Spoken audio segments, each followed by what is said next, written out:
और इस बीच आपको सीधे लिए चलते हैं मध्य प्रदेश में भोपाल में, जहां पर लोकसभा स्पीकर ओम बिरला संवाद करते हुए नजर आ रहे हैं। क्या कुछ कह रहे हैं, आपको सुनवाते हैं। तो लोकतंत्र हमारे विचारों में, हमारी कार्यशैली में है। लोकतंत्र हमारी आजादी के बाद का लोकतंत्र नहीं है।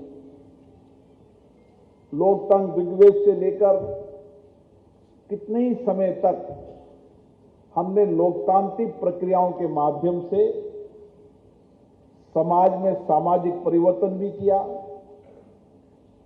अच्छी परंपराएं डाली और लोकतंत्र के माध्यम से हमने सामाजिक और सांस्कृतिक मूल्यों को जीवित रखा।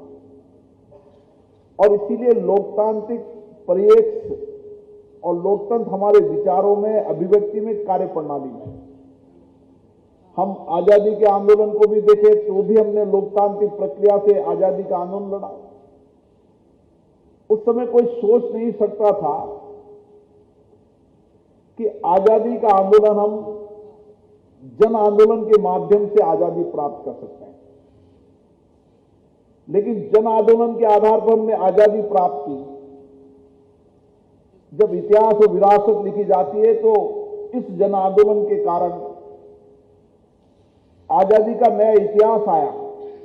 कई देश ऐसे भी हैं जिन्होंने कोई आंदोलन नहीं किया, कोई संघर्ष नहीं किया, कोई कुर्बानियां नहीं दी, बलिदान नहीं दिए, वो देश भी आजाद हुए। लेकिन हमारे जो जन आंदोलन था, उस जन आंदोलन से दुनिया ने प्रेरणा ली। और आज भी 75 वर्ष की लोकतांत्रिक यात्रा में हमने जो कुछ भी सामाजिक, आर्थिक, राजनीतिक परिवर्तन किया, इन लोकतांत्रिक संस्थाओं के माध्यम से किया। चर्चा, संवाद, विचार विमर्श से किया, सहमति असहमति से किया। और इसीलिए हम दुनिया में कहते हैं कि भारत दुनिया का सबसे लोकतांत्रिक देश है।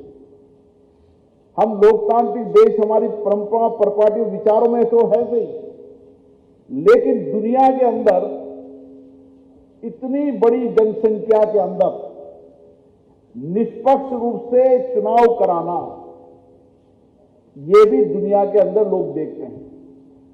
जब माननीय प्रधानमंत्री जी P20 में आए और उन्होंने कहा कि दुनिया के लिए आश्चर्यचकित हुए,